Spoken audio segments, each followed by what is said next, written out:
Halo semuanya, masih bersama saya di pasar forex online dan bulan ini saya punya cerita seru untuk dibagikan. Yuk kita simak ceritanya.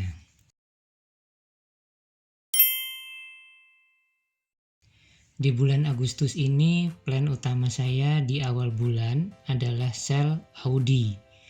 Mengapa? Karena saya lihat sentimen negatifnya sangat kuat. Jadi kalau ini benar turun, maka turunnya akan sangat jauh sekali. Terlebih lagi, pasangan Audi udah berminggu-minggu struggle, up and down di level yang itu-itu saja. Jadi saya rasa juga sudah waktunya untuk keluar kotak. Nah, dari semua keluarga Audi, yaitu Audi USD, NZD USD, Audi CHF, NZD CHF, Euro Audi, dan Euro NZD, saya memilih sell Audi CHF dan buy Euro Audi. Seperti yang saya sempat posting ya. Ini postingan pertama dan masih satu-satunya. Di sini saya memposting bahwa plan saya adalah sell Audi CHF dan buy Euro Audi. Nah, seperti ini catatannya. Ini coret-coretannya. Sell dari level sini ke level ini, stop lossnya di sini. Euro Audi pun sama, buy dari level ini, stop lossnya di sini, bluenya targetnya di sini. Kenapa kalau Euro Audi itu buy? Ya karena Audinya di belakang. Kalau kita mau jual Audi, ya otomatis kita beli Euro, jual Audi. Makanya kita buy Euro Audi, yang artinya beli Euro dan jual Audi. Oke. Kembali ke soal sell Audi CHF dan buy Euro Audi ini, maka saya punya backup plan. Backup plannya itu saya akan kembali ke Audi USD dan NZD USD kalau saya rugi pada dua posisi ini. Dan ternyata dua posisi ini memang rugi. Dia sempat turun sedikit sebenarnya, kemudian belum sampai target dia sudah berbalik dan stop loss saya kena untuk Audi CHF. Untuk Euro Audi pun sama. Nah, dia sempat naik dulu sedikit tapi kemudian dia berbalik dan stop loss saya kena. Jadi di sini total kerugian saya adalah 2R. Nah, karena dua posisi ini rugi, saya kemudian masuk kepada rencana cadangan, yaitu sell Audi USD dan sell NZD USD. Plannya tetap sama, yaitu sell Audi. Nah, di sini major levelnya untuk Audi itu di sini, sekitar area sini lah. Ini major levelnya. Kemudian untuk NZD USD major levelnya itu saya ambil yang ini yang ini. Nah, saya tarik ke sini kira-kira di level ini.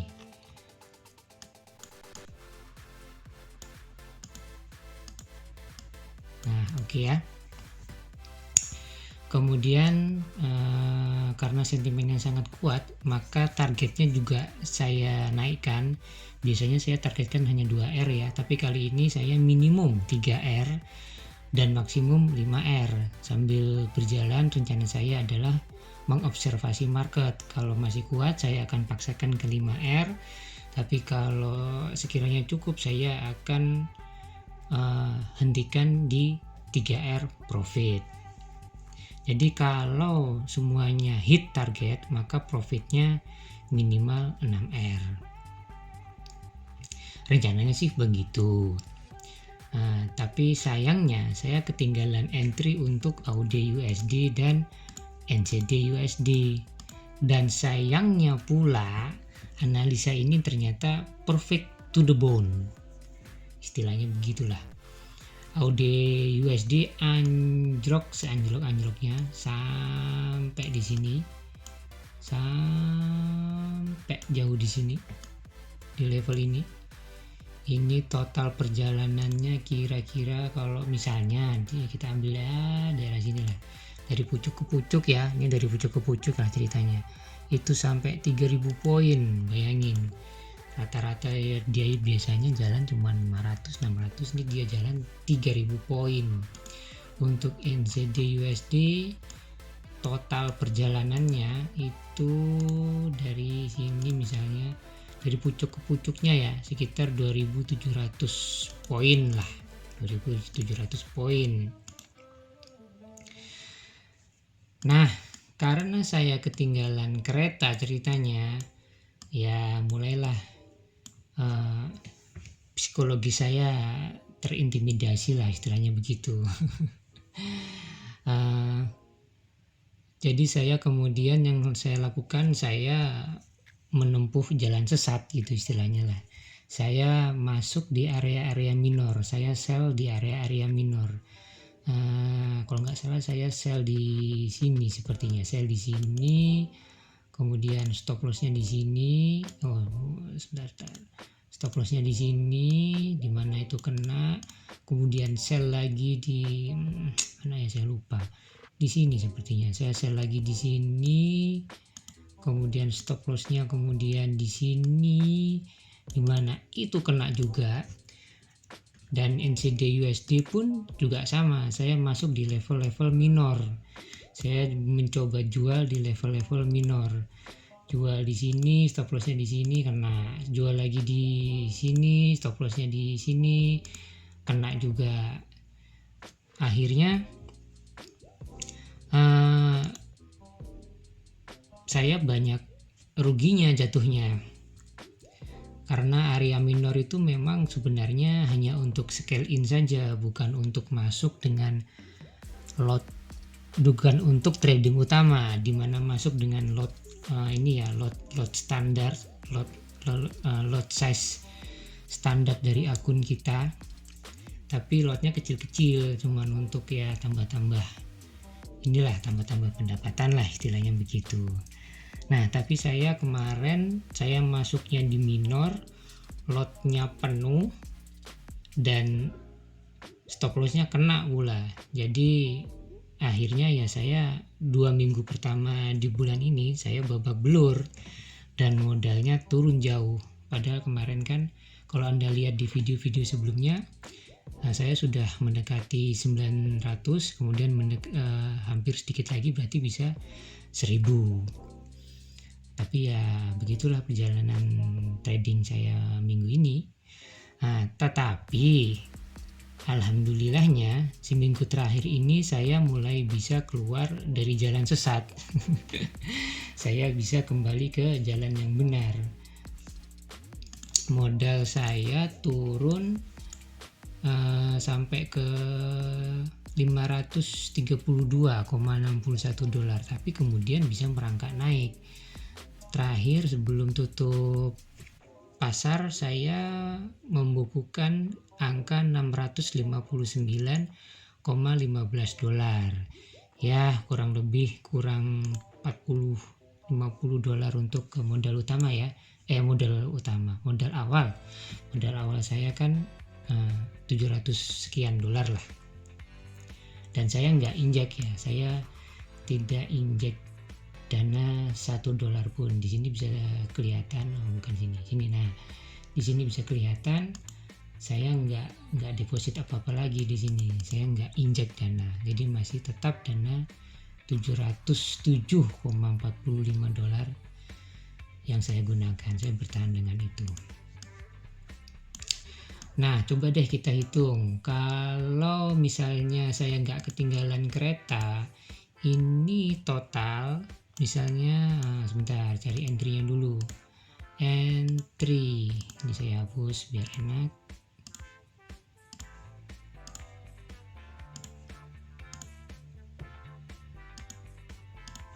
Oke, entry coba pakai entry macam-macam ya, tergantung strategi Anda. Coba pakai ini.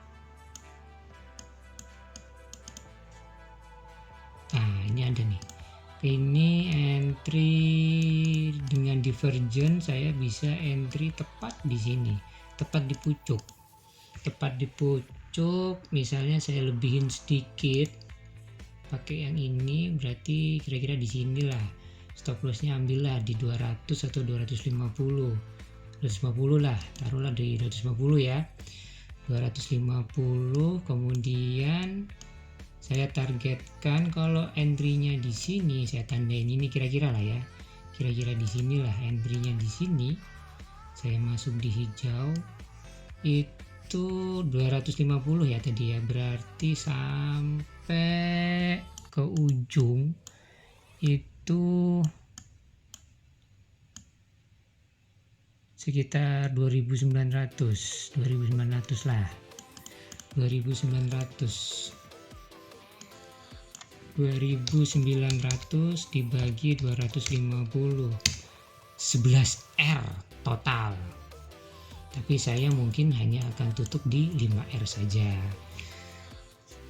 untuk amannya ya, kalau saya waktu itu nggak ketinggalan trading.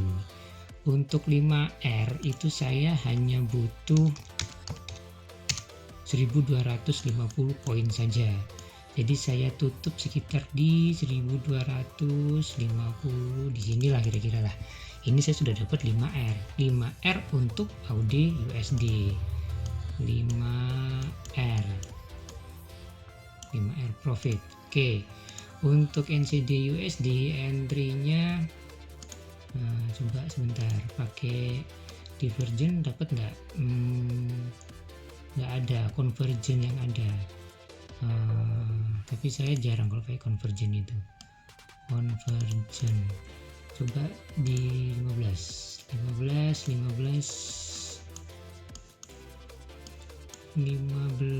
kalau ambil level yang sama dengan AUD USD, saya bisa ambil ini di 15 itu ya, saya dapat divergent kalau di 15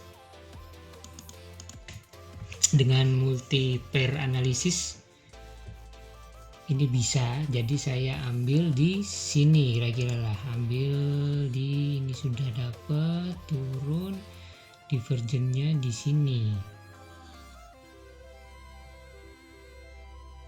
Sebentar, ini begini, bukan di sini. Ini divergentnya lebih cocok di sini sebenarnya, di sini. Oke, kalau di sini berarti di sini lah kira-kira, dengan stop loss kira-kira di atas sini lah. Oke, back to 1 hour. 1 hour tadi udah saya tandain kira-kira di sini ya. Nah, dapatnya stop lossnya kira-kira bukan ini 300 lah, 350 lah saya mungkin waktu itu akan naruh posisinya ya, 345 ya, 350 lah ya, 350. Oke, fine, 350 saya ambilkan pucuk, 350 ambil 2400 lah. Kalau kita ambil ujung ya, misalnya ambil ujung 2400, 350 itu total 6R total. Kalau dari ujung ke ujung ini dapatnya 6R profit, tapi saya akan tutup di 5R profit kalau seandainya saat itu saya nggak ketinggalan posisi. 5R profit butuhnya 350 kali 5, 1750 poin, 1700 sekian ya tadi ya, lupa saya, 1750 ya, itu ya seginian lah. Itu dapat 5R, jadi 5R NCD USD tambah 5R AUD USD, 5R tambah 5R 10R total profit yang bisa saya dapatkan. Kemudian dikurangi kerugian awal 2R, berarti total netnya 8R profit. Net bisa 8R profit. Saya bisa langsung istirahat ini seandainya nggak ketinggalan entry di saat itu. 8R profit. Oke, itu ceritanya ini ya begini. Nah, walaupun begini, tetapi sebenarnya dari kejadian ini ada hal yang bisa saya tunjukkan. Yang pertama, saya trader betulan dan trading betulan. Kedua, saya tidak memanipulasi akun dan hanya menunjukkan hal-hal yang bagus saja, misalnya enggak. Yang jelek pun juga ya saya rekap, saya tunjukkan di jurnal. Dan justru yang jelek itu yang harus kita buat catatannya, yang harus kita buat jurnalnya, itu untuk pengingat kita di trading-trading kita berikutnya, supaya kita bisa trading lebih baik ke depannya. Dan yang terpenting, poin ketiga yang terpenting adalah bahwa saya mampu memanage kerugian. Ya, jadi kalau guru saya lihat video ini biar nggak kecewa banget gitulah ya. Oke, sekarang tanggal 21, udah hampir tutup bulan, kurang seminggu lagi. Apakah saya bisa mengembalikan modal awal? Ya nggak tahu, mudah-mudahan sih begitu, atau malah anjlok lagi. Ya janganlah ya, semoga saja tidak. Nah oke, perjalanan masih panjang, kita lihat aja endingnya akan seperti apa, nanti kita lihat sama-sama. Segini aja video dari saya Bian Forex, sampai jumpa di video selanjutnya.